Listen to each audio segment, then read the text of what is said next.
ada juga Pak Asep. Kabar baik Pak Isradi. Gimana Pak? Ya, Ini lagi asik mendengarin seminar K3 konstruksi. Kapan Pak Saud? Hari ini? Iya, dari LPKN Pak Lajuardi. Oh iya ya. Yang panas ya?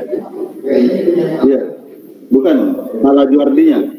Pak Lajuardinya. Oke.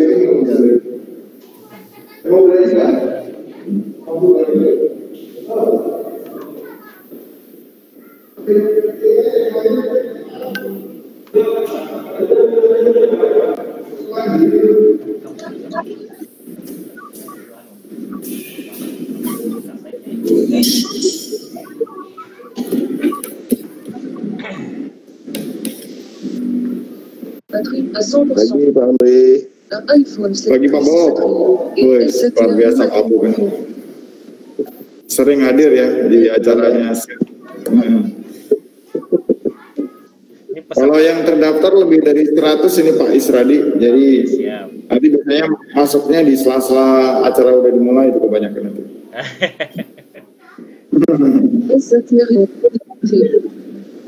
Saya sedang menunggu Pak Yasmo.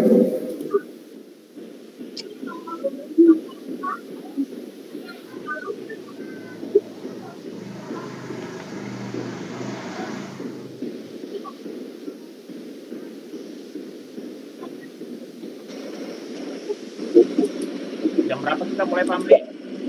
Kita mulai jam sekarang aja Pak, jam 10 sebenarnya.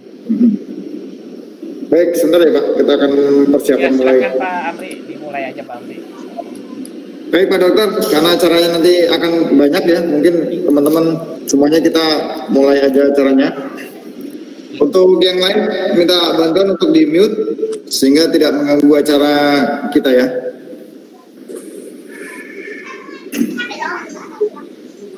Saya tunggu di mute dulu. Persoalannya gitu ya. Saya tunggu di mute dulu biar tidak. Ambil selesai.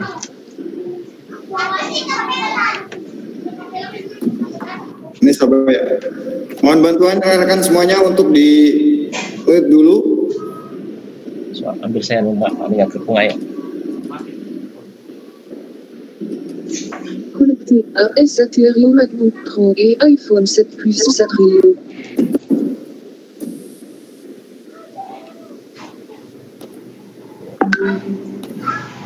Baik, rekan-rekan semuanya kita akan mulai acaranya. Kita akan mulai acaranya, mohon bantuan untuk di mute dulu. Masih ada yang belum.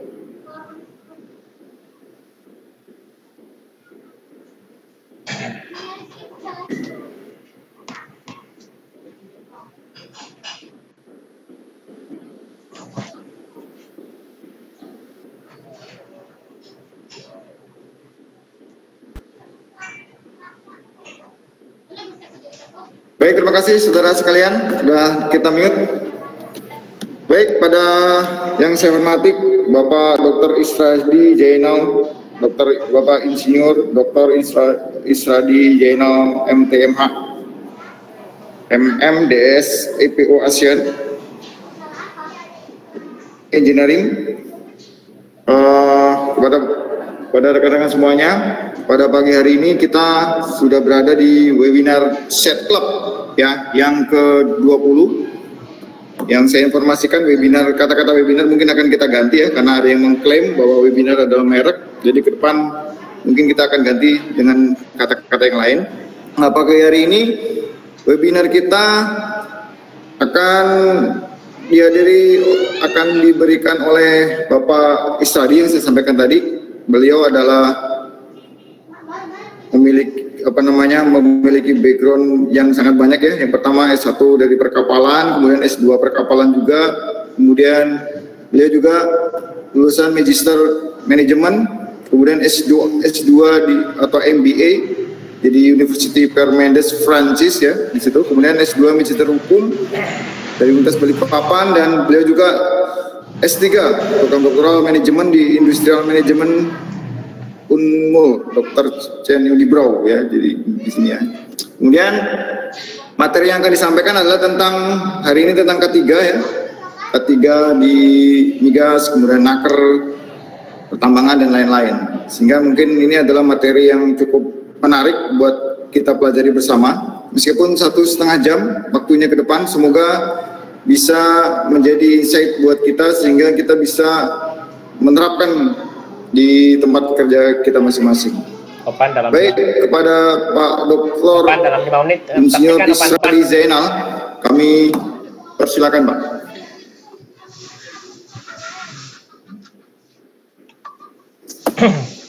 Oke, terima kasih Pak Amri. Assalamualaikum warahmatullahi wabarakatuh dan selamat pagi untuk semuanya. Kedengaran ya? Kedengaran Pak. Iya, oke.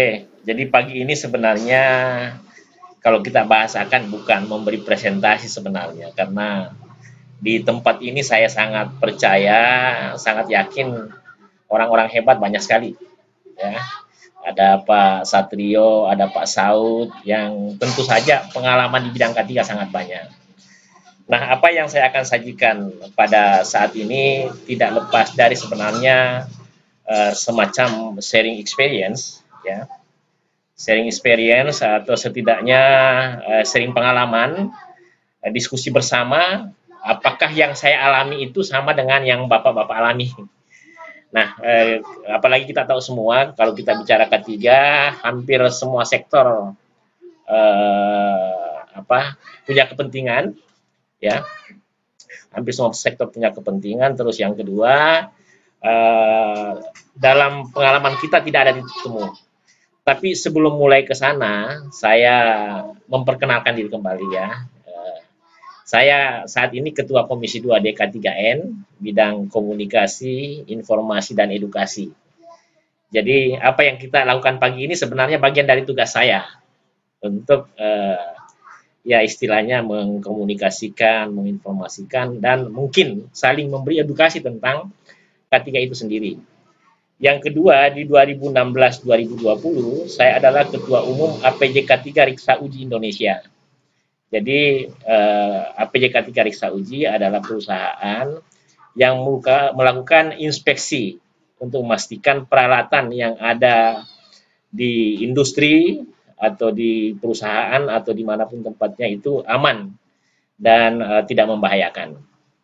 Terus yang kedua, di 50 tahun bulan K3 kami bersama teman-teman asosiasi, oleh karena kegelisahan terjadinya sektor ego sektoral, kemudian mereka jalan sendiri-sendiri, akhirnya kami ingin bergabung di perkumpulan profesi K3 nasional. Pada kesempatan ini saya ucapkan terima kasih kepada Ketua Heskindo Pak Yudi yang banyak mensupport saya dalam kegiatan ini. Oke, Bapak Ibu sekalian, hari ini saya akan mempresentasikan terkait keselamatan dan kesehatan kerja sektor naker dan migas serta maritim dan lain-lain. Jadi itu. Kalau slide saya udah kelihatan belum? Udah, teman-teman udah lihat? Sudah Pak. Oke. Jadi di sektor naker, maritim, migas, kebetulan saya pernah ada pengalaman lah di sana, ya. Di naker sendiri, saya sempat mengikuti pelatihan atau istilahnya bagaimana supaya dapat lisensi di bidang Riksa Uji K3. Dan saat itu hampir semuanya saya ikuti. Nah, kemudian saya juga sempat mengikuti semua atau sejumlah pelatihan di migas, ya. Kemudian di perhubungan, kemudian di berbagai tempat, termasuk di sejumlah negara, baik di Jepang, kemudian di Eropa, di India, di China, dan lain-lain. Semuanya ada kaitannya dengan safety management atau ASM Code.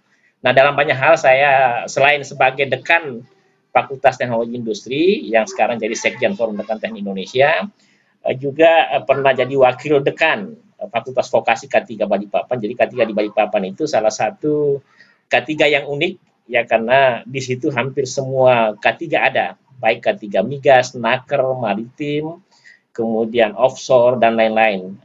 Ya, artinya apa K3 yang kita tidak kenal selama ini di berbagai sektor itu ada di situ. Kemudian saya ada pengalaman selain sebagai akademisi juga menjadi konsultan di sejumlah perusahaan pelayaran, pertambangan, migas dan lain-lain, baik di BUMN juga maupun BUMD. Ya, ini sedikit saya sharing sedikit, sekedar latar belakang aja. Ini saat Naker sebagai maaf Pak, dokter, ternyata filenya belum naik nih, masih awal aja. halo. File yang disampaikan masih covernya aja Pak. Oh gitu. Belum, iya. Oh ini enggak. Oke. Enggak ada yang enggak jalan ya. Oke, tunggu dulu. Gimana? Kelihatan? Udah? Udah bisa? Masih itu. Enggak. Masih halaman pertama Pak. Masih halaman pertama ya? Oke, tunggu. Masih halaman pertama. Tunggu ya. Oke, sambil kita jalan ya. Anggaplah kita sebagai pengantar. Nah, di periksa uji K3, jadi kebetulan saya juga ada perusahaan K3, jadi hampir setiap hari melakukan kegiatan K3 ini. Udah kelihatan belum? Slide kelihatan nggak? Belum Pak. Belum Pak. Oke, jadi kita sambil nunggu presentasinya. Di periksa uji K3, jadi seperti kita ketahui di Naker itu atau Kementerian Naker kan mengamanahkan bahwa terkait Undang-Undang Nomor 1 Tahun 1970 setiap perusahaan harus memenuhi syarat K3. Pada kesempatan ini saya hanya akan mempresentasikan yang terkait dengan keteknikan. Nah, di Naker kita ada salah satu permen yang menyebut terkait perusahaan jasa K3 dan di mana ada PJK 3 pembinaan, PJK 3 riksa uji dan PJK 3 audit. Yang saya punya atau yang saya pernah jadi ketuanya adalah PJK 3 riksa uji. Nah, di PJK 3 riksa uji ini kita diminta untuk melakukan pemeriksaan terhadap peralatan yang ada di perusahaan, baik misalnya seperti bejana tekan, boiler, instalasi listrik, sistem proteksi kebakaran, dan lain-lain. Ya, jadi pada prinsipnya gitu. Kemudian kalau kita di Naker kita tahu bahwa untuk bisa melakukan inspeksi dan periksa uji, perusahaan itu harus punya semacam SKP penunjukan, di mana perusahaan itu harus memiliki ahli. Jadi misalnya PTA kalau akan memastikan keselamatan bejana tekan atau pesawat uap di perusahaan, maka dia harus punya ahli K3 yang harus kursus di Naker atau misalnya penyelenggara yang dapat izin dari Naker. Nah, seperti kita ketahui, ini berjalan normal saja, ya. Nah, hanya masalahnya dalam prakteknya ternyata sekalipun Undang-Undang Nomor 1 Tahun 1970 menyatakan bahwa K3 atau keselamatan dan kesehatan kerja itu adalah di bawah Undang-Undang Nomor 1 Tahun 1970 dan semacam komandannya adalah Naker, hanya dalam pelaksanaannya ternyata tidak seperti itu. Belum kelihatan ya? Belum Pak. Harus keluar dulu baru masuk lagi. Sorry ya, ini ada kekeliruan. Saya sambil bicara aja. Iya Pak, lanjut aja Pak. Oke. Kalau dalam pelaksanaannya selama ini sebagai PJK 3 riksa uji dan sebagai ketua asosiasi semua lancar-lancar aja. Hanya dalam pelaksanaannya ketika sudah bicara oil and gas atau misalnya di luar itu baik ke maritim maupun yang lainnya itu sudah tidak bisa dilaksanakan. Nah, dari pengalaman itu,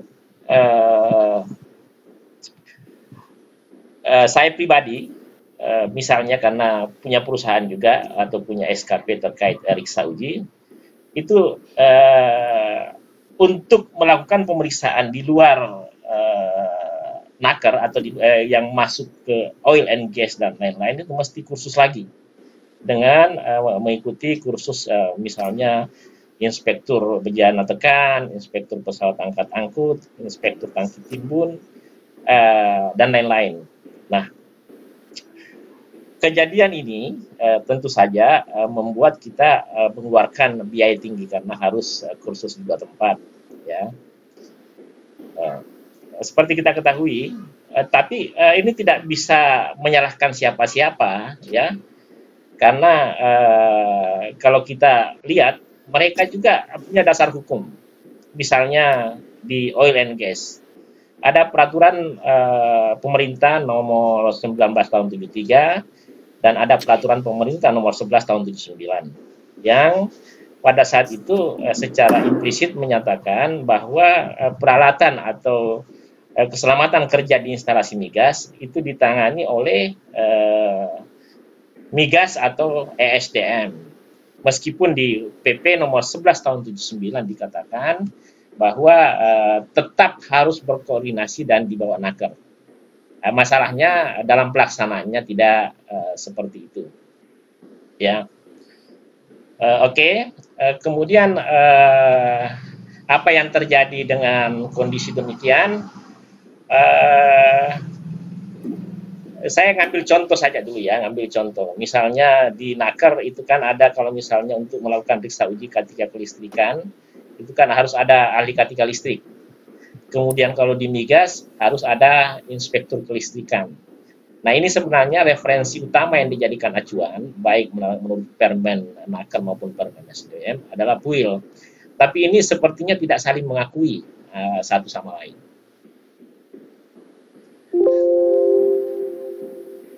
Halo, bisa lihat? Udah bisa? Bisa, Pak. Alhamdulillah. Halaman pertama sudah saya lihat. Ya. Oke. Bisa. Ya. Kita sambil jalan ya tadi. Yang penting sambil ya, jalan. Pak. Oke, kita sama saja ya. Oke, ini tadi yang saya bahasakan di Kemnaker RI, ya. Ada penyalur petir, ada lingkungan kerja dan lain-lain. Nah, kalau di migas, ini aturan-aturan yang ada, aturan-aturan yang kita secara bersama tahu dijadikan sebagai referensi, ya. Ada PP nomor 17, ada tadi yang tadi saya sudah sebut, dan lain-lain, kita lanjut aja, oke. Nah, ini kalau di migas, ini sejumlah peralatan menurut keputusan Dirjen Migas nomor 84K38 DJM 1998, ada kartu pengaman, ada bejana tekan, ada pesawat angkat angkut, ada peralatan listrik, ada peralatan putar, ada pipa penyalur. Ya. Nah, ini saya ambil contoh salah satu kegiatan yang pernah kami lakukan di migas. Ini dengan latar belakang yang kita sebut dengan SIMOM, Surat Izin Masuk Operasi Migas. Jadi ini kaitannya dengan K3. Kalau kita pakai referensi naker, ini kita tidak dapatkan. Kemudian yang di sebelah kanan ini saya lakukan di Singapura. Ini namanya di latar belakang ini adalah Mobile Offshore Drilling Unit. Ya, ini sebenarnya secara aturan terkait keselamatannya itu lebih banyak mengacu kepada International Maritime Organization atau IMO. Ya. Ini juga miss dari naker, ya. Kemudian pada prinsipnya saya mau sampaikan seperti ini. Jadi saya mau sampaikan seperti ini. Di satu sisi dikatakan Undang-Undang Nomor 1 Tahun 1970 adalah induk dari semuanya. Di sisi lain, dalam pelaksanaannya tidak semua permen ada untuk mengcover itu. Ya, kemudian terkait dengan kepentingan sektoral seperti migas, memang suka atau tidak suka, mereka harus menyiapkan diri atau melakukan sesuatu terkait keselamatan di instalasi migas. Kenapa demikian? Karena kita tahu bersama kalau terjadi kecelakaan kerja atau masalah dengan peralatan, yang terjadi itu kan bukan uang sedikit, bukan uang 100 juta, 200 juta, bahkan mungkin miliaran, puluhan miliar, bahkan ratusan miliar. Inilah yang terjadi di migas, sehingga dalam prakteknya selama ini migas selalu lebih, kalau kita bahasakan, lebih strict, dan memang kenyataannya demikian. Nah, ini saya bandingkan dulu antara migas dengan naker, ya. Kalau di migas, di naker, kita kan sudah tahu ada permennya masing-masing. Nah, yang ini juga saya mau diskusi dengan teman-teman. Saya dari pengalaman saya, ya kita sudah tahu, kalau misalnya bicara boiler, memang berdasarkan peraturan pemerintah terkait dengan migas, itu wewenang sepenuhnya sama naker. Apakah itu berada di offshore, atau di onshore, atau di instalasi migas. Nah, pertanyaannya kenapa hanya boiler saja, ya kan? Nah, gitu. Terus yang kedua, kalau saya bisa bilang, kenapa selama ini, ya, sektor migas itu cenderung berdiri sendiri, ya, cenderung berdiri sendiri, dan sepertinya hampir tidak pernah melaporkan ke naker, padahal Permen nomor 11 tahun 79 menyatakan demikian. Kenapa misalnya harus ada sinkronisasi? Karena dari pengalaman saya itu merugikan pihak yang akan melakukan pemeriksaan K3 atau periksa uji di tempat masing-masing. Perlu saya bahasakan juga bahwa kalau di naker kita kenal dengan istilah K3, di peraturan pemerintah terkait migas itu dia tidak bilang K3, dia bilang keselamatan kerja. Bisa kita buka referensi PP nomor 19 tahun 73 dan PP 11 tahun 79. Saya rasa kalau terkait naker dengan migas kita sudah punya pengalaman semua. Maksud saya hari ini kita mungkin mencari benang merah, mana yang bisa disinkronkan, mana tidak. Yang kedua, kenapa sih harus jalan sendiri-sendiri, kenapa tidak disatukan?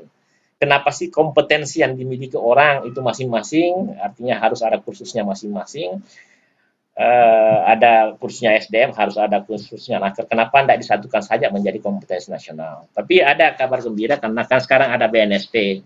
Hanya masalahnya dalam yang saya alami, justru bertambah lagi satu. Kita misalnya sudah kursus naker, kemudian kursus migas, kemudian kursus BNSP lagi. Ya, ini karena mungkin waktu kita nanti kita akan diskusi lebih jauh. Itu tadi migas dan naker. Yang miss lagi antara migas dengan naker mungkin, apakah peraturan menteri atau surat edaran menteri yang di naker itu sampai hari ini tidak applicable di migas. Nah, itu juga yang mesti kita harus sinkronkan kalau memang semangatnya masih PP nomor 11 tahun 79, ya, dan lain-lain gitu ya. Terus untuk naker dan migas untuk sementara dulu saya off-kan, kita lanjut ke terkait dengan keselamatan dan keamanan maritim atau di sektor maritim. Nah, di sektor maritim ini hampir sebagian besar itu Undang-Undang nomor 1 tahun 1970 atau misalnya Permenaker, kalau misalnya konteksnya di atas kapal itu 90% itu dilaksanakan atau dibawa koordinasi Kementerian Perhubungan, kemudian yang kedua dibawa AIMO, yang ketiga dibawa Classification Society, kalau di Indonesia oleh PKI, kalau di dunia internasional Association of Classification Societies. Meskipun sekarang ada ratifikasi dari itu, khususnya keselamatan lingkungan di atas kapal, seperti kebisingan, pencahayaan, getaran, dan lain-lain itu sudah mulai sinkron antara naker dengan migas. Itu termasuk yang sinkron. Tapi terkait keselamatan, khususnya sistem manajemen keselamatan, di dunia maritim ini tersendiri. Jadi pertanyaannya misalnya, apakah sistem manajemen K3 versi naker berlaku di kapal? Jawabannya kalau saat ini tidak dijadikan acuan, karena di kapal ada namanya International Safety Management Code yang dikeluarkan oleh AIMO. Nah, ketika kita bicara keselamatan dan keamanan maritim, memang selain kapal ada beberapa sektor, diantaranya pelabuhan dan perlindungan lingkungan maritim termasuk di dalamnya. Jadi kalau di sistem manajemen keselamatan atau keamanan di maritim atau keamanan kapal memang ada 3 yang akan dijaga, itu bagaimana kapal selamat, bagaimana orang-orang di atas kapal, kemudian bagaimana perlindungan lingkungan maritim. Nah, kalau antara maritim dengan naker, ini masih ada keterkaitan, khususnya misalnya pemeriksaan peralatan-peralatan yang ada di pelabuhan. Itu dibahasakan bahwa itu wewenang naker, tapi diberi amanah atau mandat kepada perhubungan untuk melakukan itu. Dan perusahaan periksa uji yang bisa melakukan pemeriksaan itu ada semacam kerjasama atau semacam sinergi antara pihak naker dan pihak perhubungan laut khususnya. Nah, di sektor maritim perlu kita sampaikan bahwa ada namanya keselamatan kapal, ada pencegahan pencemaran, ada pengawalan kapal, ada manajemen keamanan kapal, ada manajemen keselamatan dan pencegahan pencemaran dari kapal. Nah, ini semua ada aturan atau regulasi tersendiri. Nah, tadi di awal saya sendiri memperkenalkan diri sebagai ketua perkumpulan profesi K3 nasional. Sebenarnya ini yang saya maksud. Karena ketika kita bicara K3, kita kadang-kadang bergaul sesama naker aja. Padahal di luar kita itu banyak. Di dunia maritim, seorang yang bertanggung jawab terhadap keselamatan kapal bisa dikenal dengan surveyor dan inspektor. Nah, mereka bertanggung jawab terhadap keselamatan kapal, keselamatan konstruksi kapal, keselamatan permesinan, keselamatan peralatan, dan lain-lain. Nah, ini mereka dengan demikian kita kan bisa katakan mereka orang safety. Nah, pertanyaannya, apakah di lintas sektor ini harus dibawa benderanya masing-masing atau dibawa payungnya masing-masing, atau tidaknya kita sinergi? Atau saya mengimpikan nanti ada semacam satu badan yang misalnya ketika dia diakui sebagai ahli keselamatan kerja di satu bidang, itu dia juga setidaknya diakui untuk bidang lain, tapi itu kelihatannya masih panjang. Kalau di kapal juga atau di maritim, memang mereka ada standar yang lengkap. Ada namanya SOLAS, Safety of Life at Sea, ada MARPOL, Marine Pollution Prevention, ISM Code, ISPS Code, dan lain-lain. Jadi ada untuk kru dan lain-lain.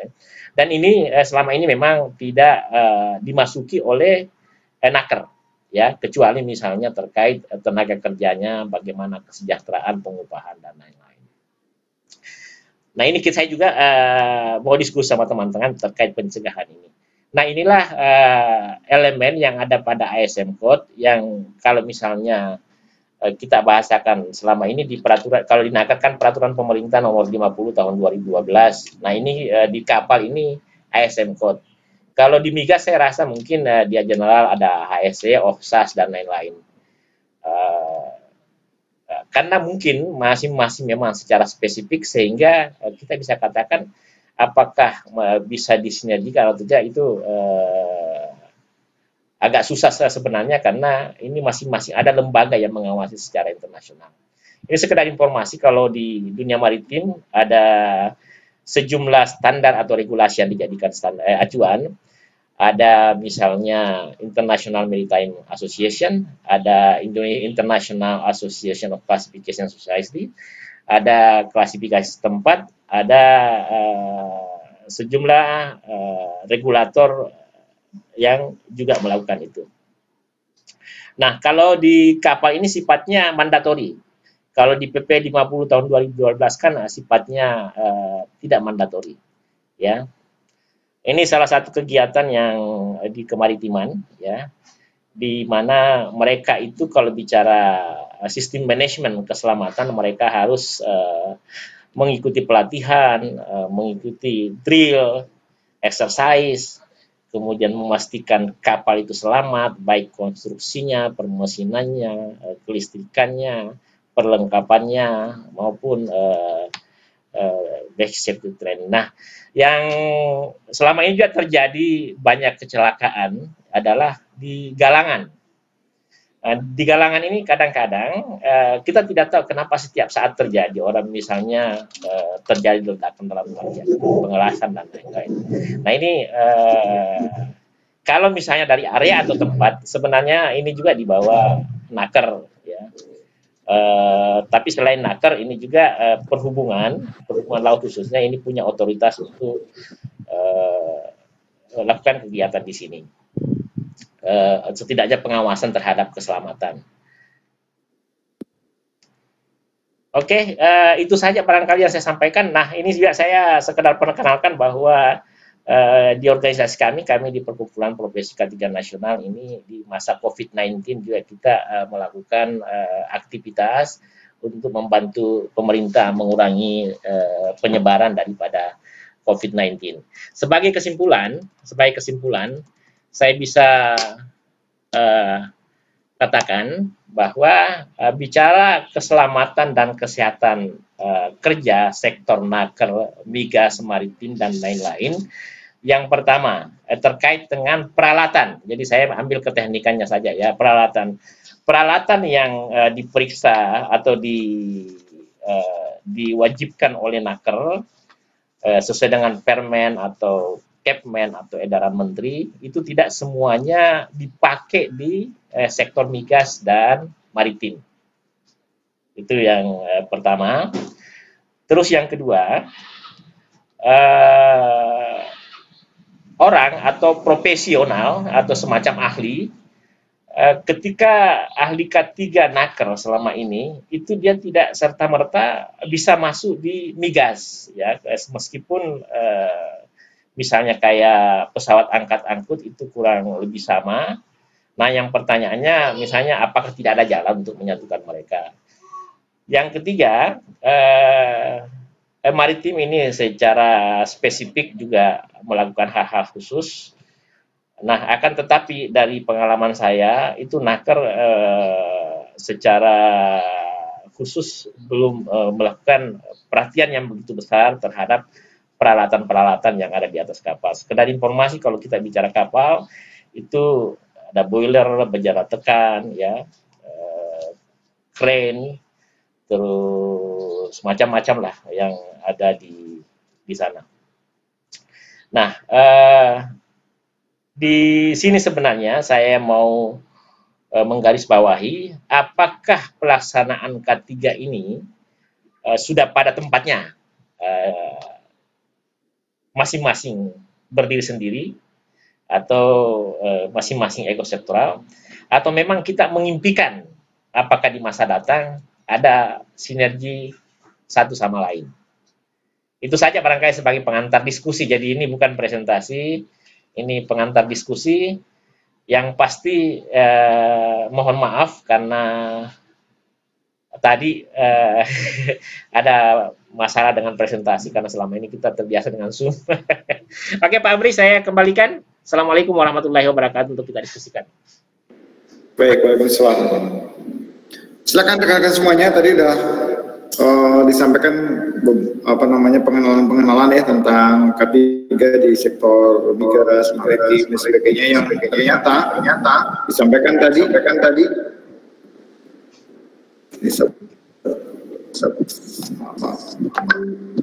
karena ego sektoral ini sehingga K3 menjadi seperti kelihatan terpecah-pecah gitu ya Pak ya. Jadi sistem manajemen pun juga banyaknya dan Menaker juga tidak bisa menyentuh sampai dengan level migas secara menyeluruh, kemudian pertambangan juga tidak tersentuh, sehingga ego sektoral sedang terjadi saat ini.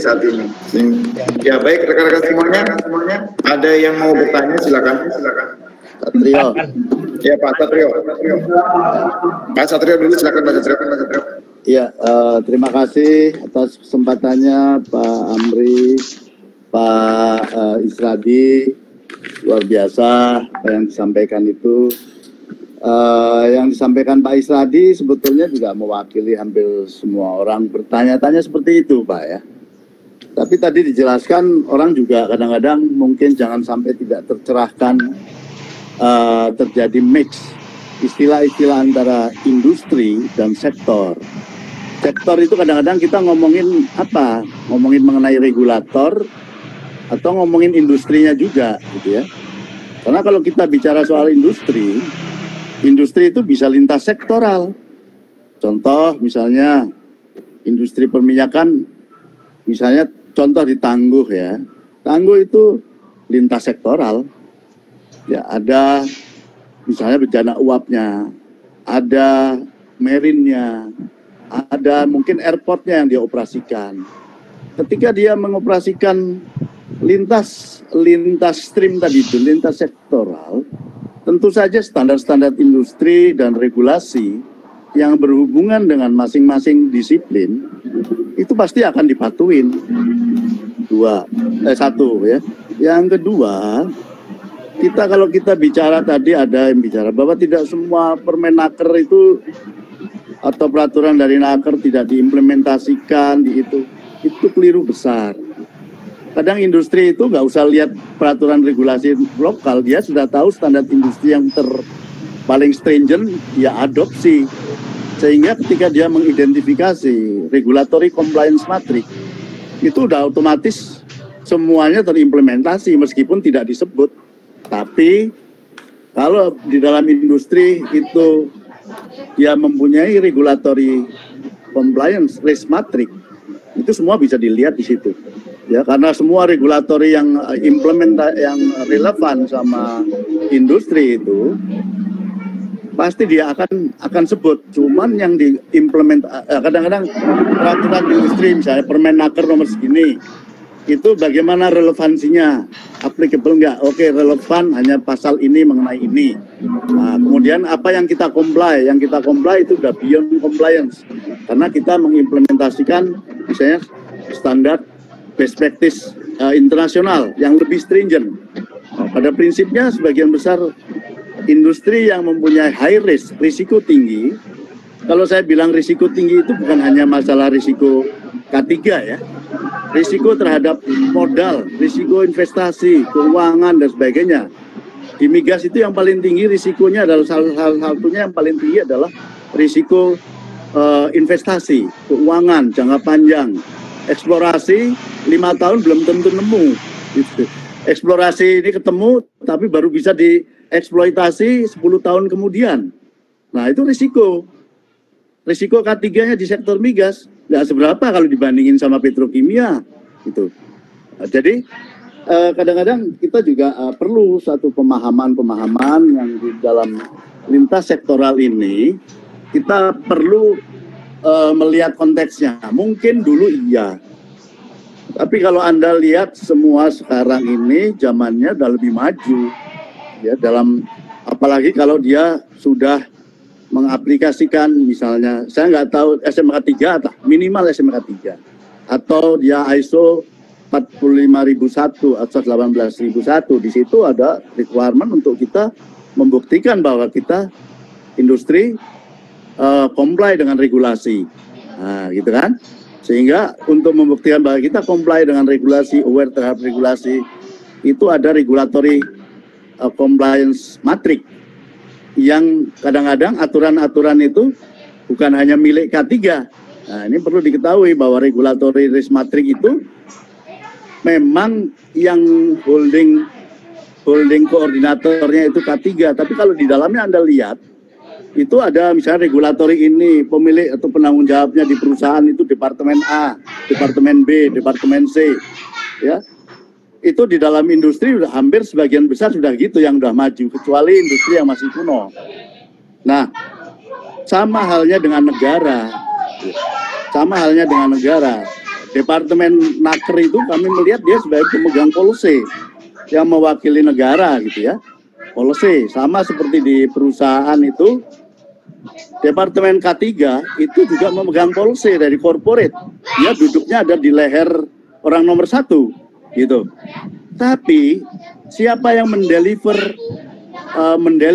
performance K3 yang sesungguhnya itu bukan orang K3, bukan Depnaker dalam hal ini. Tapi yang mendeliver performance K3 itu adalah industri sektor perhubungan, sektor migas, ya, sektor perhubungan laut, Maka itu transportasi juga gitu, mereka lah yang mendeliver performance K3 gitu. Kalau ada tingkat kecelakaan tinggi di industri petrokimia, itu memang polisinya semua ngikutin polisi negara, dalam hal ini Naker, bukan migas, bukan apa. Tapi yang bertanggung jawab itu harusnya orang bukan melihat ke Nakernya, tapi melihatnya itu adalah ke Menteri Perindustrian.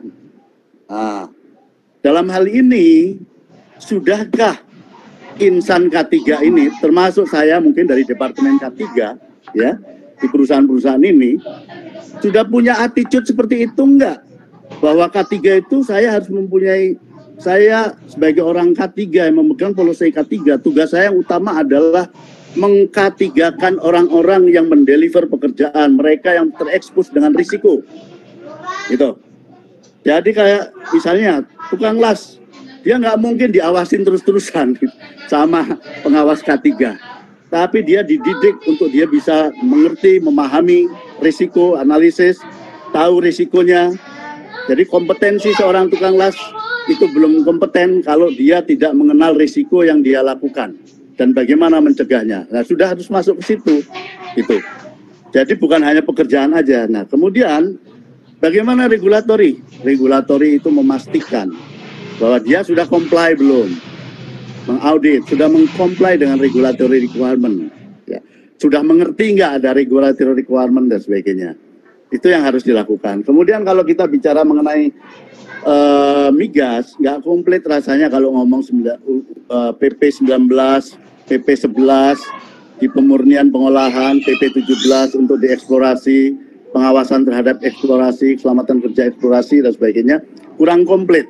Kalau kita tidak bicara mengenai Undang-Undang Migas tahun 2001, yang rencananya itu saya dengar juga lagi mau direvisi juga. Dalam Undang-Undang Migas yang tahun Undang nomor 22 tahun 2001 itu, di situ malah lebih maju lagi disebutkan bahwa BUT, Badan Usaha dan Badan Usaha Tetap, itu harus mampu menjamin keselamatan keteknikan, keselamatan peralatan, keselamatan manusia, proses publik dan sebagainya. Itu disebutkan, jadi menjamin. Makanya tahun 2018 ada PP yang keluar baru yang sebetulnya mengadopsi mirip prinsip-prinsip regulatory regime goal setting, yaitu safety case regulatory, seperti AMDAL gitu prosesnya, bahwa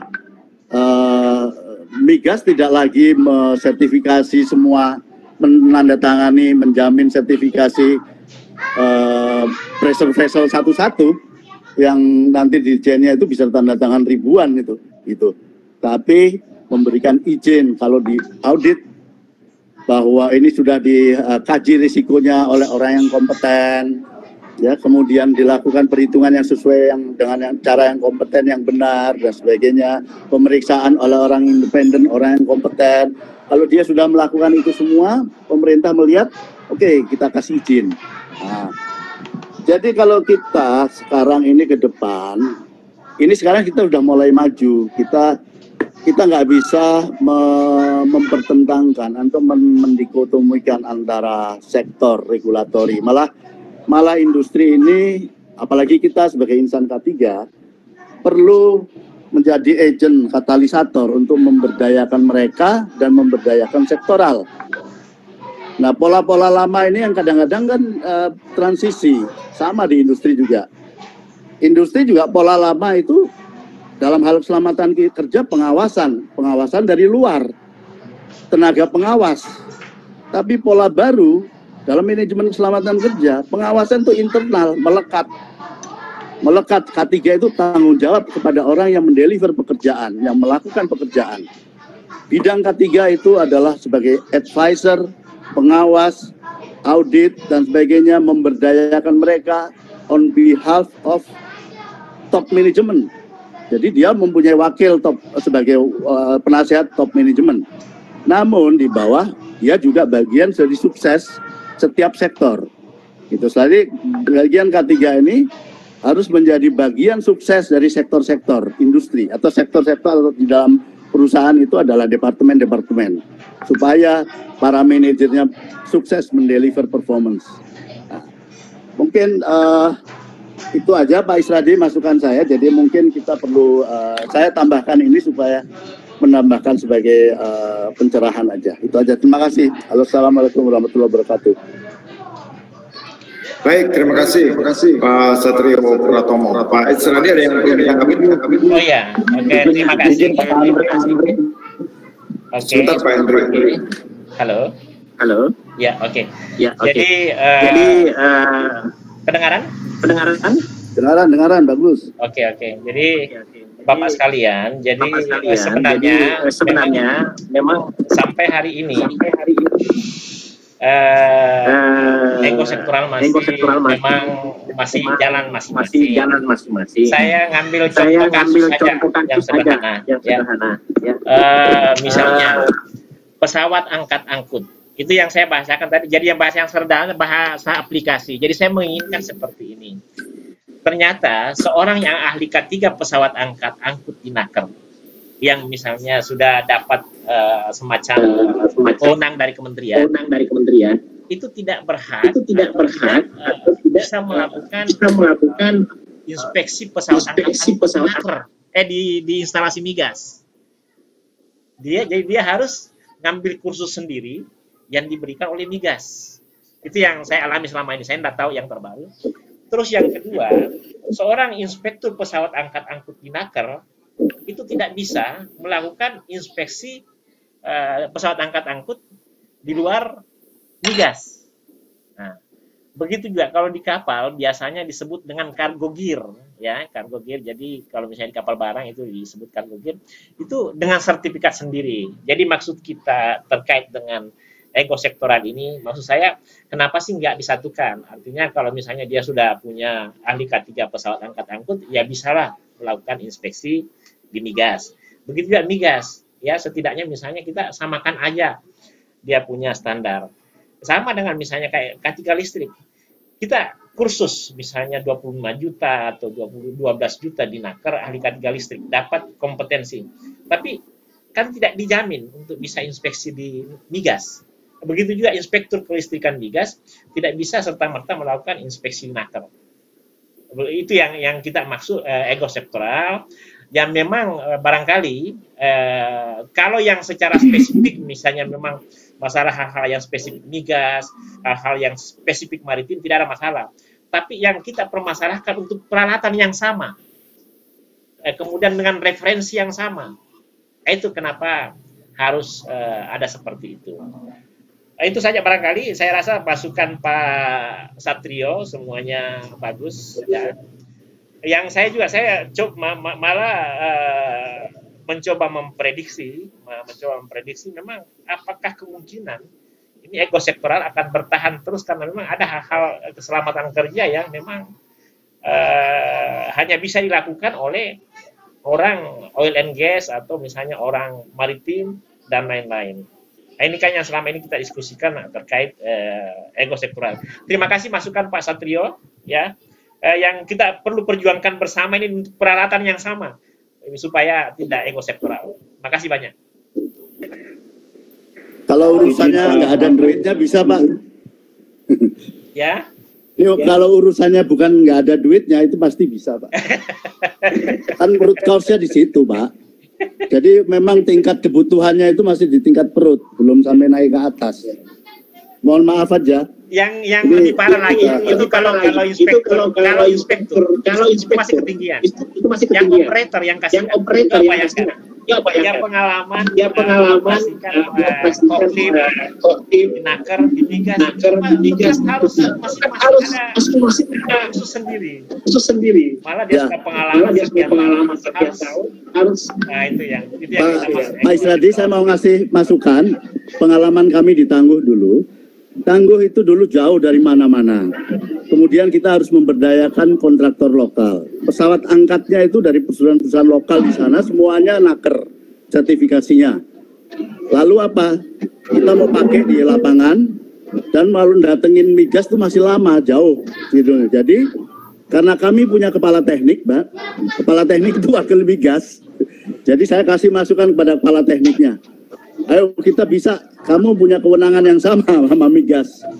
Karena ini kondisinya seperti ini, kita buat assessment, kapasitasnya kita turunkan, kita assess lagi si operatornya, tapi peralatannya kita tetap pakai peralatan yang disertifikasi oleh Naker. Jadi kita bisa ambil terobosan seperti itu, Pak. Ini yang bisa saya sampaikan, sharing pada teman-teman. Jadi kelebihan dari sektor migas itu di lapangan ada kepala teknik dan dia mempunyai kewenangan. Gitu. Jadi untuk implementasi yang praktis-praktis di lapangan dan berani untuk dipertanggungjawabkan gitu. Nah, disinilah fungsi tugas K3 ini, Pak. Tugas saya itu untuk meyakinkan kepala teknik bahwa kamu punya kewenangan, ini bisa oke, supaya lebih aman lagi, kamu juga lebih aman. Ayo kita lakukan risk assessment, kita lakukan sistem safety-nya satu tingkat lebih tinggi. Gitu. Terima kasih, Pak. Terima kasih. Izin Pak Amri.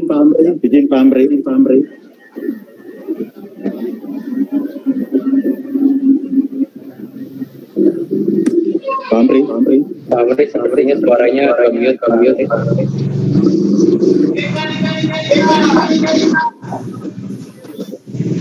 Pak Henry sebentar ya. Saya mau minta bantuan Pak Saud karena Pak Saud adalah dulu pejabat Kemenaker, jadi mau minta tanggapannya. Silakan Pak Saud. Ya, baik, terima kasih. Terima kasih juga ini Pak Isradi pagi-pagi udah menggelitik kita semua nih Pak Satrio.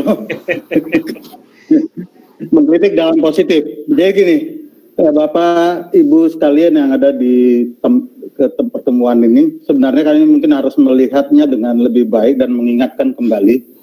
Jadi pertama, sebenarnya pemerintah dalam hal ini Kementerian Tenaga tadi sudah disampaikan oleh Pak Satrio dengan baik, dengan gamblang, karena beliau sudah lama dengan kita berdiskusi soal ini. Kalau kita boleh jujur, memang mengatakan Kementerian Tenaga Kerja itu sudah mendeliver semua tugas kepada sektor-sektor yang ada. Dan kita harus kembali kepada Undang-Undang 170. Undang-Undang 170 menyatakan bahwa Kementerian Tenaga Kerja itu meng-cover seluruh tempat kerja. Jadi kata kuncinya adalah tempat kerja, bukan industri, bukan sektor. Di mana ada tempat kerja, di mana ada orang bekerja dan ada peralatan dan ada sumber bahaya, maka di sana harus dilakukan pendekatan-pendekatan supaya jangan terjadi kecelakaan kerja. Nah, karena itu maka dalam perjalanannya lahirlah PP 11 dan PP 19 dengan sangat baik. Di mana di sana sebenarnya bukan menimbulkan ego sektoral, tapi mencoba mendeliver tugas tadi kepada orang-orang yang punya kompetensi. Karena kami di Kementerian Tenaga Kerja pada saat itu belum mempunyai kompetensinya. Kita harus akui itu. Yang tahu tentang teknik di migas adalah orang migas. Yang tahu teknik tentang pertambangan umum, orang pertambangan umum. Dan orang yang tahu tentang bagaimana dokter, itu ada di Kementerian Kesehatan. Itu semua kita deliver dengan baik. Karena itu maka muncullah Permen 0495 tentang PJK 3. Kenapa ini kita lahirkan? Karena kita melihat dalam perjalanannya banyak peralatan yang semakin berkembang yang butuh penanganan dengan baik. Backman yang kita bangun, pola berpikir yang kita bangun adalah bukan lagi ego sektoral. Bagaimana sistem ini bisa jalan dengan baik. Setelah itu dengan Permen 0495 keluar, kemudian kita lihat lagi ada kendala di lapangan. Ternyata muncul pola pembinaan dengan pendekatan manajemen. Kita keluarkanlah Permen 0596 yang dalam perjalanannya berubah menjadi PP 50 2012. Apa yang menarik? Dalam PP 50 dan dalam Permen 0596 kita sudah berpola pikir dengan pendekatan tailor-made. Artinya apa? Seluruh konsep sistem kita delegasikan. Dan menjadi menarik adalah dalam perjalanannya adalah PP 50 memberikan keleluasaan kepada semua sektor untuk membuat masing-masing sistem manajemennya. Migas mengeluarkan SMK 3 migas, konstruksi mengeluarkan SMK 3 konstruksi, dan lain-lain. Apakah ini tidak menjadi tumpang tindih? Sebenarnya tidak. Karena yang dijadikan acuan adalah PP 50-nya. Harapkan dengan pertemuan ini, mari kita lakukan kembali pendekatan, sinkronisasi dengan lebih baik melakukan dan komunikasi yang lebih baik. Bukan membangun dikotomi. Komunikasi kita bangun, dan saya yakin dengan Pak Isradi ada di Dewan, ya kami ini dulu mantan orang Dewan juga Pak, jadi kita tahu sebenarnya bagaimana yang harus kita lakukan. Karena itu peran UKM dan asosiasi harusnya bisa menjahit ini semuanya. Waktu sebelum keluar ISM Code, saya berjuang dengan Kementerian Perhubungan untuk duduk sama melihat bahwa ISM Code itu seperti apa. Karena itu maka dalam pernyataannya adalah boiler itu bisa kita kuasai. Karena memang objek yang paling besar adalah boiler. Tapi hal-hal yang lain, kren dan lain-lain yang ada di kapal, kami serahkan kepada teman-teman yang menguasai dalam persoalan itu. Jadi sekali lagi Pak Isradi, kita butuh mungkin adalah sinergitas. Jadi mungkin pada saat ini tidak lagi pada tempatnya kita mempersoalkan harus seperti apa. Jadi banyak sudah dilakukan oleh Kementerian Tenaga Kerja dan itu harus kita apresiasi. Mohon maaf saya tidak memaksa Bapak dan Ibu untuk mengapresiasinya, tapi kami harus membuka data yang sebenarnya bahwa Kementerian Tenaga Kerja sudah banyak melakukan perbaikan untuk menjadikan konsep K3 itu bisa dilaksanakan di seluruh sektor dengan baik. Mungkin demikian Pak Amri, terima kasih, dan Pak Isradi. Cukup, terima kasih ya Pak Saud. Tadi udah ada pendapat dari Pak Saud seperti itu. Pertanyaan satu dari Pak Hedi, nanti kalau misalnya Pak Isradi meneruskan menanggapi silakan Pak. Dari Pak Hedi silakan open mic. Oke, terima kasih banyak Pak Amri dan Bapak-Bapak senior, Pak Isradi, Pak Saud, Pak Satrio. Selamat pagi Bapak Ibu. Ini cukup menarik kalau kita untuk membahas masalah ego sektoral, terutama kebetulan saya bekerja untuk di migas, baik itu onshore dan offshore operation. Dan mungkin ada mohon pencerahannya juga untuk Bapak-Bapak senior, Pak Satrio, Pak Saud, dan Pak Isradi. Ini saya ada case menarik apabila kita berbicara dengan offshore.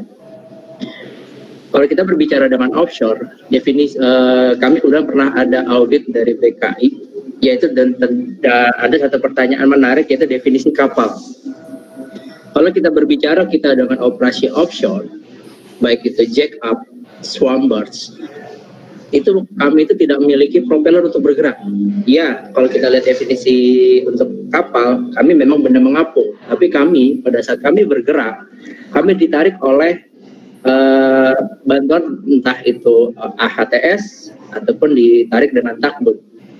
Dan di sini yang agak menarik buat saya adalah BKI mempermasalahkan bahwa kalau di offshore kita sebut itu adalah busmaster ataupun itu OIM, itu harus memiliki buku pelaut. Sedangkan dan juga untuk kru marine kami itu harus memiliki seaman book ataupun buku pelaut. Sedangkan dengan catatan bahwa kami tidak bekerja di atas kapal, sedangkan tidak ada definisi spesifik. Ntar kalau saya salah mohon koreksi saya Bapak-Bapak senior. Tidak ada definisi spesifik baik itu dari swampboards ataupun jack up operation. Nah, itu pertanyaan saya yang pertama. Yang kedua, saya setuju sekali dengan Pak Satrio bahwa untuk di industri migas itu tidak hanya serta-merta kita regulasi yang dipakai adalah migas, sedangkan migas tidak banyak peraturan mengenai keselamatan kerja, sedangkan kita punya departemen regulator khusus tenaga kerjaan. Apalagi yang saya paling luar biasa adalah adanya revisi Permenaker nomor 13 tahun 2011 menjadi, kalau saya nggak salah, jadi Permenaker nomor 5 atau 8 tahun 2010 mengenai keselamatan K3, dan itu tetap betul kata Pak Satrio, saya setuju. Kami dari perusahaan oil and gas yang kami jual itu adalah sertifikasi ISO. Kalau kami tidak memiliki sertifikasi ISO dan kami tidak mematuhi peraturan yang ada yang diterapkan oleh pemerintah, baik itu dari Dirjen Migas ataupun dari Kemenaker, otomatis kami akan fail. Berarti kami juga gagal dalam menerapkan amanah pada Undang-Undang Nomor 1 Tahun 70.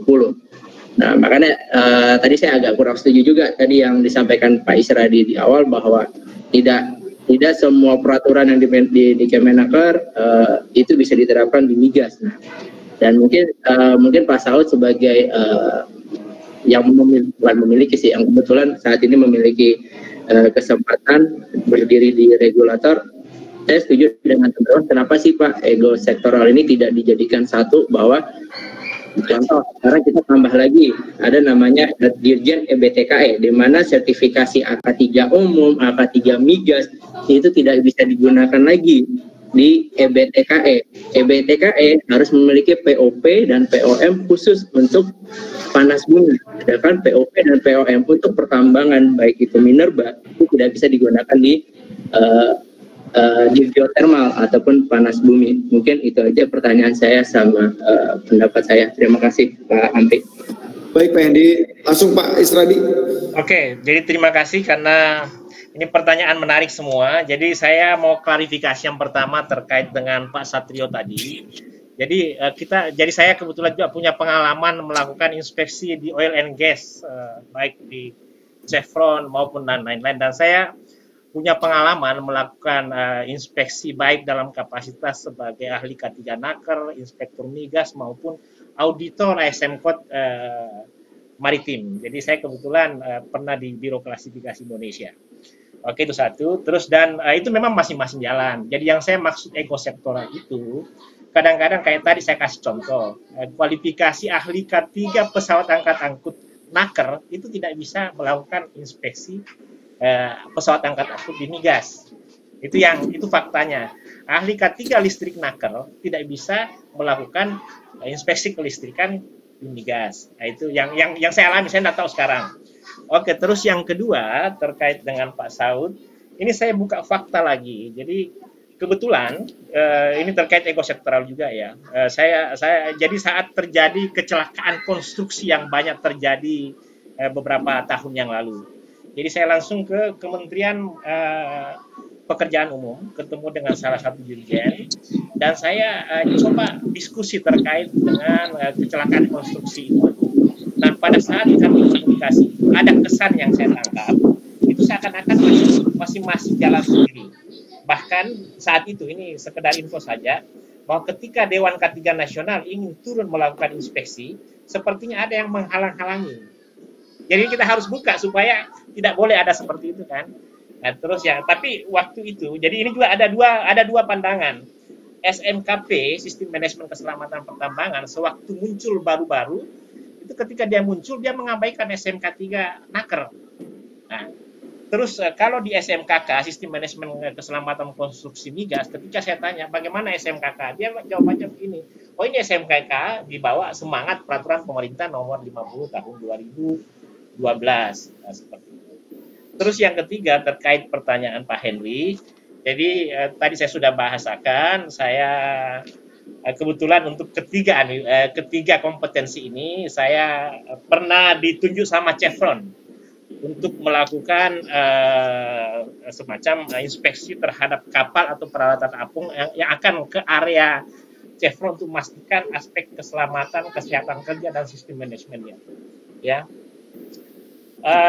Jadi yang terkait yang disampaikan oleh BKI tadi, misalnya apakah jack up atau misalnya mobile offshore drilling unit itu diperiksa oleh badan klasifikasi? Kalau pengalaman saya iya, karena itu diatur oleh International Maritime Organization.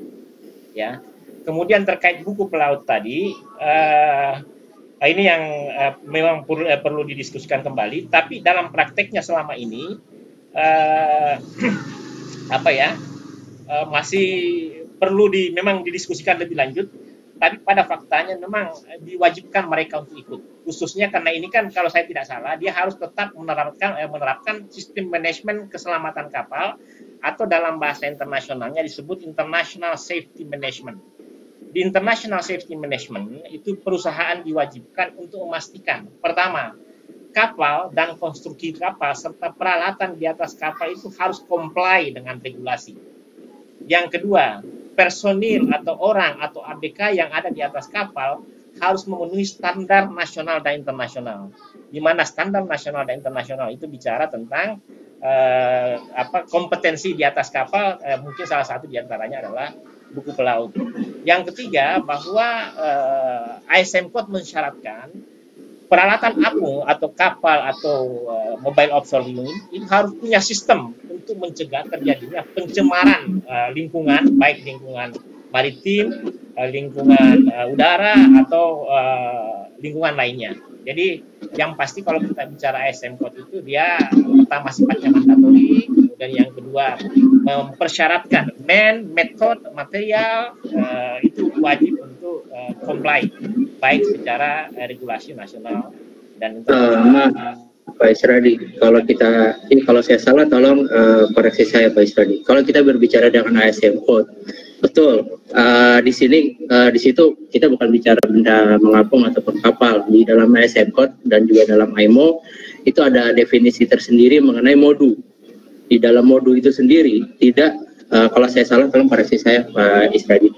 Itu hanya salah satu pejabat itu ataupun satu orang itu memiliki sertifikasi OIM atau Offshore Installation Management, yang dimana, nah ini kembali lagi yang agak unik di negara kita ini adalah sertifikasi OIM ini tidak berlaku dan tidak diakui. Yang diakui lebih kepada buku pelaut, sedangkan ini regulasinya adalah kita salah satunya ASM Code yang kita ikuti, yang dimana kalau misalkan sertifikasi OIM ini di salah satu operation kami tidak ada yang memiliki, kami tidak akan bisa untuk bekerja di overseas ataupun bekerja di negara yang lain. Nah ini yang agak menarik karena di kita pun OIM ini tidak diakui. Yang diakui adalah buku pelaut, sedangkan kalau kita secara prinsip kurang lebih untuk, kalau saya nggak salah, untuk pengambilan sertifikasi OIM ini kurang lebih sama pembelajarannya seperti pada saat untuk melakukan buku pelaut, seperti itu Pak Isradi. Makanya mungkin di sini mumpung ada bapak-bapak regulatori, mungkin bisa lah menjadi bahan pertimbangan. Kalau memang kita menganut ASM Code untuk di dunia perairan Indonesia, kenapa untuk OIM itu tidak diakui? Seperti itu, Pak Isradi. Ya, terima kasih informasinya. Jadi karena kalau kita bicara ASM Code itu sebenarnya kan internasional standar yang dikeluarkan oleh IMO dan berada di salah satu di bab 9 SOLAS. Jadi di ASM Code itu hanya mensyaratkan bahwa perusahaan yang comply dengan ASM Code itu harus comply dengan semua regulasi yang ada. Jadi regulasi apapun misalnya memang disyaratkan untuk jack up atau mobile offshore drilling unit itu semestinya diokekan. Ya. Saya rasa ini menjadi bagus catatan juga. Mungkin kita akan diskusikan lebih lanjut terkait memang kalau masalah maritim ini memang spesifik, unik dan sangat menarik untuk kita diskusikan secara bersama-sama. Ya, sama juga betul, jadi, Pak. kebetulan dengan dianukan ini. Jadi kita kan kalau bicara benda apung, kapal, ada kan kalau kita istilahnya ada classification society, ada kesah bandara misalnya inspektur, terus ada juga kan yang spesifik misalnya kapal-kapal yang ada di offshore. Kapal-kapal yang ada di offshore ada namanya OVID, Offshore Vessel Inspection Database, yang memang dia harus itu di luar klasifikasi tapi persyaratannya memang luar biasa. Itu juga kalau misalnya secara ASM ya dia hanya bisa dikatakan kalau ASM atau ISO atau dan lain-lain kan comply dengan regulasi yang disyaratkan oleh A atau perusahaan A atau perusahaan B. Makasih Pak Henry masukannya. Saya rasa diskusi lanjut terkait cukup ya. Bahas. Untuk diskusi yang seperti itu kayaknya panjang Pak ya untuk masalah Mary dan sebagainya. Mungkin bikin sesi untuk diskusi online yang lain terkait dengan masalah itu. Baik, selanjutnya silakan kalau ada yang bertanya, kita masih ada waktu. Ada Pak. Silakan. Saya Hari Siswanto. Iya. Saya mau tanya, ini juga sama-sama pada bingung juga. Orang-orang awam seperti saya, teman-teman. Mungkin di nanti persatuan kita ini, federasi bagus. Bagaimana kita bisa membedakan antara kompetensi tenaga kerja dibedakan dengan instalasi unitnya. Jadi kalau memang kompetensi tenaga kerja sendiri, ayo Pak, kita sudah ada undang-undangnya. Kalau kita baca undang-undang Amendment Tenaga Kerjaan 13/2003 itu lebih baru daripada 2170. Juga kalau kita melihat lagi ke undang-undang yang lebih baru lagi 02/2017 mengenai jasa konstruksi, itu jelas lagi Pak. Nah itu kan ada sekarang nih undang-undang dibuat lebih baru oleh DPR dan pemerintah, sehingga ada overlapping di sana. Harusnya legowo kita, tidak sektoral. Jadi mana yang terbaru, Pak Pres ada pemikiran baru, apakah salah atau tidak? Sehingga kalau kita sebagai K3 berkumpul, nanti jadi think tank mengenai K3, ayo Pak di sana kita buat SKKNI, standar kompetensi kerja untuk para pekerja kita. Kata ada bagus, ada 3 standar.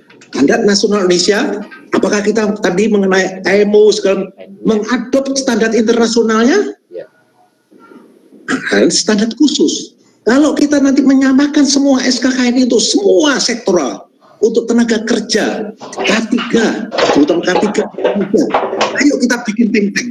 Nanti kan bagian konvensi orang-orang yang betul-betul nanti diundang di dalam konvensi, di dalam membuat rancangan SKKN ini betul-betul ayo kita ajarin supaya mereka bisa membuat standar kompetensi kerja K3 yang lebih baik. Itu usulan saya Pak, jadi dibedakan antara tenaga kerja sendiri kompetensinya dengan inspeksi, dengan alat, fasilitas, itu beda karena unit ya. Tapi sekarang kita lihat juga di Migas, mereka juga nggak mau training lagi Pak, nggak mau memberikan kompetensi, mereka berikan ke SKKN, ke BPNSP sebagai peraturan undang-undang yang baru di undang-undang di 13/2003. Jadi mereka nggak mau lagi Pak untuk menurunkan, diserahkan semuanya. Nah mudah-mudahan legowo departemen-departemen yang terkait sektoral-sektoral, ayolah kita buat SKKN yang baik. Nah kita dorong Pak, kita di bawah persatuan nanti kita ini benar-benar kalau misalnya nanti ada konflik, ayo Pak kita benahi negara kita ini supaya mempunyai SKKN ini untuk tenaga kerja yang bukan nasional aja Pak, karena sudah ada MEA, ASEAN itu bertanya-tanya juga kepada kita orang-orang. Jangankan lokal, ASEAN pun bertanya, apalagi dulu nanti. Itu saja dari saya Pak, mudah-mudahan kita akan maju ke depan, kita bersatu. Bukan tadi Pak Satrio saya setuju, isi perut, tapi saya bilang isi dompet. Maaf, karena kelihatan itu yang harus dibenahi gitu Pak. Ayo Pak, baik, terima kasih banyak ya. Wah, semakin seru ini, luar biasa ya diskusinya. Pak Isra, Pak Dokter, silakan. Oke. Jadi saya rasa apa yang disampaikan Pak Heri itu sudah semacam solusi sebenarnya. Jadi memang kita butuh SKKNI. Jadi yang BNSP yang berlogo Garuda yang bisa menghilangkan konflik istilahnya kalau bahasa ekosektoral, dan saya rasa kita akan mengarah ke sana. Jadi hanya masalahnya, saya ngambil contoh salah satu hasil SKKNI, misalnya keahlian K3. Di BNSP kita mengenal ahli K3 muda, madya, utama. Ya. Nah, pertanyaannya, apa kompetensi dari ahli K3 muda, madya, utama ini? Nah, kalau menurut saya, seharusnya tidak dikatakan ahli K3 muda, madya, dan utama saja. Tapi setidaknya ada embel-embel di belakangnya. Misalnya kayak gini, ahli K3 muda umum, madya, ahli K3 muda umum utama, ahli K3 ya seperti itulah, ada penjelasan di belakang. Karena siapa yang bisa menjamin dia dapat kualifikasi, jangan sampai dia punya kualifikasi ahli K3 utama menurut BNSP atau SKKNI dianggap bisa lakukan semua, padahal itu kan sudah pasti tidak, karena K3 ini banyak sektornya, banyak sisinya. Seorang ahli K3 utama belum tentu bisa periksa boiler, belum tentu bisa periksa kelistrikan. Tapi memang kita harus mengarah ke spesifik keahlian itu. Itu aja barangkali. Jadi benar Pak, kita memang butuh bendera besar terkait dari itu. Nah, tadi ada terkait regulasi. Jadi kita memang di Indonesia ini regulasi yang banyak, kemudian masing-masing dengan definisi tersendiri, ya. Kita ngambil contoh misalnya Undang-Undang Nomor 1 Tahun 1970 yang sekarang banyak dibicarakan di grup WA. Dia bilang kalau ada kecelakaan kerja ya denda 100.000 atau penjara 3 bulan. Oh itu sudah sudah obsolete, maksudnya sudah kuno. Tapi di satu sisi ada yang kita lupakan. Undang-Undang Nomor 11 Tahun 2014 tentang ini, jadi saya banyak bicara terkait keteknikan ya. Undang-Undang Nomor 11 Tahun 2014 itu menyatakan bahwa barang siapa insinyur yang maksudnya barang siapa yang berpraktek keinsinyuran dalam artian yang terkait peralatan melakukan pemeriksaan yang bukan insinyur sehingga terjadi kecelakaan kerja, maka dia akan didenda 1 miliar rupiah. Dan barang siapa seorang insinyur, jadi ini orang teknik, orang dianggap qualified melakukan pemeriksaan sehingga lalai, itu didenda dengan 250 juta rupiah. Jadi ada lain-lain. Contoh kasus terbaru, ada insinyur kita di Singapura melakukan kelalaian, dihukum terkait dengan hal-hal seperti itu. Jadi informasi yang saya mau sampaikan, saya bilang memang kita memang mesti duduk semuanya karena masing-masing kadang-kadang mendefinisikan menurut persepsinya masing-masing. Ya, saya sangat berkeyakinan teman-teman di PUPR terkait dengan keselamatan K3 konstruksi. Jadi lagi saya kasih contoh, Naker itu melakukan pelatihan ahli K3 konstruksi muda media utama. Kementerian Naker juga melakukan ahli K3 muda media utama untuk konstruksi. Nah ini sinergitasnya gimana? Maksud saya kadang-kadang saya menangkap kesan sepertinya akan tidak saling mengakui juga. Ya itu aja. Jadi itulah saya bilang. Makanya saya sengaja masuk terkait misalnya istilah K3 di masing-masing sektor ini supaya ya kalau uang terlalu banyak begitu satu aja penyelenggaranya, referensinya yang disamakan sehingga orang satu kali kursus. Ya kan itu contoh-contoh sederhana. Kita mengenal ahli K3 muda media utama untuk di bidang BNSP itu kok tidak ada komanya. Nanti orang persepsinya kalau dia merasa ahli K3 utama bisa semuanya. Padahal kan K3 itu ada keteknikan, ada kesehatan, yang lebih parah lagi. Seharusnya bahasakan. Di nasional ada yang menyatakan K3 itu di bab kesehatan. Faktanya di bawah FKR, di Unair di bawah, di Gajah Mada, sinergi. Lebih parah lagi, ada asosiasi yang mau memberi STN kepada penyebab kecelakaan. Ya itu yang diskusi sebenarnya kita akan pernah selesai kalau tidak bersama-sama. Karena hal yang sederhana saja Naker lakukan, PUPR lakukan, ya kan? Nah, itu aja Pak. Terima kasih masukannya. Benar SKK ini adalah kuncinya. Suara. Satu kali, Pak Satrio. Ya, saya kasih masukan aja Pak Waloni tadi, Pak Waton ya. Pak Waton memang Indonesia ini sekarang sudah punya banyak loh, 600-an lebih SKKNI dari berbagai sektor ya. Banyak dan itu ada 11 sektor unggulan yang untuk globalisasi di level ASEAN segala macam itu mereka punya, dan bahkan kalau boleh saya info yang ASEAN bilang nggak tahu itu ASEAN sangat tahu sekali Pak. Bahkan Indonesia ini memimpin itu di bawahnya grupnya Pak dari Naker juga, mereka yang memimpin salah satu untuk mengenai standar kompetensi untuk di level ASEAN. Model SKKNI kita juga dijadikan rujukan ya di ASEAN. Kemudian yang kedua mengenai saya dulu masuk dalam tim teknis Permen 42 3 tahun 1988 SKKNI ahli K3 yang sekarang ada ahli K3 muda, madya dan utama. Ya. Apa yang dipikirkan pada saat itu? Yang dipikirkan kepada saat itu adalah ahli K3 muda, madya, utama itu adalah memang fokusnya kepada occupational safety, ya, kepada occupational safety, dan itu bisa dipakai di dalam lintas sektoral.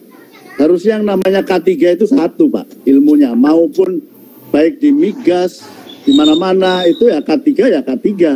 Yang berbeda itu adalah proses bisnisnya. Jadi kalau seorang K3 yang biasa di umum, kemudian dia harus bekerja di migas, K3 di umum sama di migas sama. Yang berbeda itu adalah proses bisnisnya, itu. Jadi inilah yang kemudian nggak terjadi. Yang terjadi itu adalah ego sektoral tadi itu, kembali kepada sektor masing-masing. Ya. Jadi SKKNI itu idealnya harus direview setiap 5 tahun, dan ini keluar lagi yang curah pengganti 42, tapi tidak ada KKNI-nya, dan sebetulnya kualitasnya lebih rendah daripada yang sebelumnya.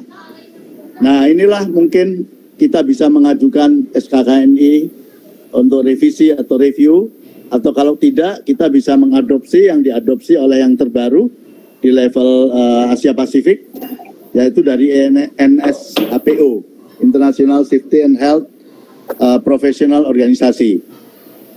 Ketiga, Pak, contoh aja BCS, CSP itu kan macam-macam, Pak. Di bawahnya keahlian orang juga macam-macam, tapi dia tidak disebutkan CSP khusus bencana tekan, gitu kan? Itu.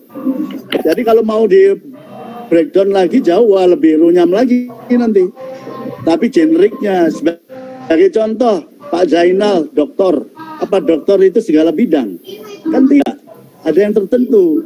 Hanya profesi, hanya orang luar aja mempersepsikan ini adalah wah ahli segala macam. Ya kan? Seorang profesor juga gitu. Dia juga punya keahlian yang tertentu, spesifik. Namun tidak, tapi yang digunakan itu adalah pola pikirnya dan sebagainya.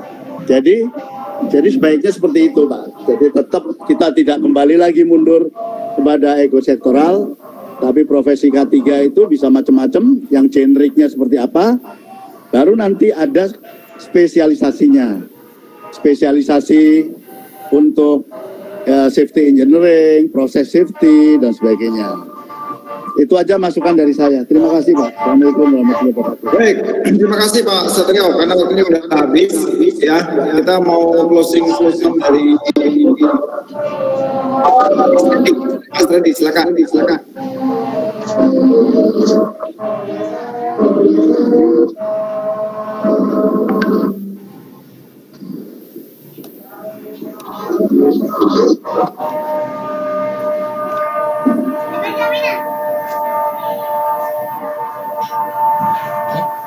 Pak Dr. Isradi, ke-mute itu Pak Dokter. Mau dimatikan? Ya, ke-mute, ya, silakan. Oh ya. Pak Dokter, karena udah mau habis ya, jadi udah 5 menit lagi acaranya udah selesai. Saya kira menarik sekali diskusi kali ini. Mungkin kita bisa ada sesi-sesi lain yang lebih fokus lagi mengenai masalah diskusi-diskusi ini ya. Oke Pak Dokter, silakan untuk closing statement ya terkait dengan materi hari ini. Oke, jadi terima kasih Pak Amri. Terima kasih. Dimatikan Pak, ke-mute Pak, ke-mute. Ya, lanjut, sip. Oke, terima kasih Pak Amri.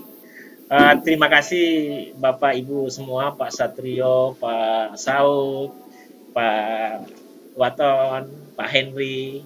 Diskusi kita menarik hari ini. Saya sangat yakin tujuan kita sama, ya. Kita punya sama-sama pengalaman, dan insya Allah diskusi hari ini adalah semacam tangga berikutnya untuk kita mempertemukan bagaimana memperbaiki K3 ke depan di Indonesia. Yang terutama kepada Pak Amri, Set Indonesia yang sudah menjadi tuan rumah. Terima kasih atas kesempatannya. Kepada Bapak Ibu semua, terima kasih sudah mendengarkan. Apapun hari ini adalah diskusi kita. Ya, diskusi kita. Ke-mute lagi Pak Dokter. Ke-mute. Ya. Suaranya ke-mute lagi. Oh, ke-mute lagi kok bisa? Kok bisa gitu ya? Ya, Oke. Oke, kok bisa gitu? Kok bisa mati sendiri gitu? Oke, Ya, Bapak lanjut, Ibu Pak. sekalian, sekali lagi saya rasa apa yang kita lakukan pagi ini ibarat mendapatkan bagaimana puncak K3 ke depan adalah salah satu tangga yang kita lalui atau kita lewati, ya. Kita semua akan tetap ketemu dan mudah-mudahan yang pasti pertemuan ini barokah, memberi pencerahan bagi kita semua. Dan insya Allah Amin. lagi kelas 3 depan. Terima kasih untuk Bapak Ibu sekalian. Terima kasih Pak. Assalamualaikum warahmatullahi wabarakatuh. Waalaikumsalam wabarakatuh. Baik, terima kasih Pak Dr. Isradi, Pak Saud, Pak Satrio, sebagai master-masternya di sini. Dan teman-teman yang lain yang sudah join di sini, Pak Wawan, terima kasih tanggapannya, Pak Hendi, kemudian ada Pak Asep yang masuk tapi belum saya kapan mungkin delain. Rekan-rekan sekalian, terima kasih atas kehadirannya. Sampai ketemu di webinar selanjutnya. Di minggu depan akan ada yang akan sharing. Jadi Bapak semuanya bisa ikut join juga ya di Qatar. Terima kasih, saya Eri. Terima kasih Pak Dokter. Assalamualaikum warahmatullahi wabarakatuh. Waalaikumsalam warahmatullahi wabarakatuh. Sukses semuanya. Thank you Pak Amri. Sama-sama Pak. Sampai ketemu di episode selanjutnya. Ini 100 exit Mas Saud sama Mas exitnya Satrio seperti apa ya? ketemu lagi nanti di tempat yang lain. Oh, terima kasih Pak Amri, luar biasa. Assalamualaikum warahmatullahi wabarakatuh. Waalaikumsalam warahmatullahi wabarakatuh. Pak Wawan ada di Terima kasih, terima kasih. Terima kasih Pak. Terima kasih semuanya. Terima kasih Pak Asep. Terima kasih Pak Amri, Pak. Terima kasih juga Pak semuanya. Pak Em. Tadi Pak Satrio, Pak Amri. Mantap acara hari ini, luar biasa. Terima kasih Pak Amri. Terima kasih Pak Amri. Ya, Mohon izin Pak Amri. baik saya live meeting ya. Terima kasih semuanya. Izin ya. Ya, terima kasih Pak Dokter, Pak Saud. Kita live meeting. Terima kasih.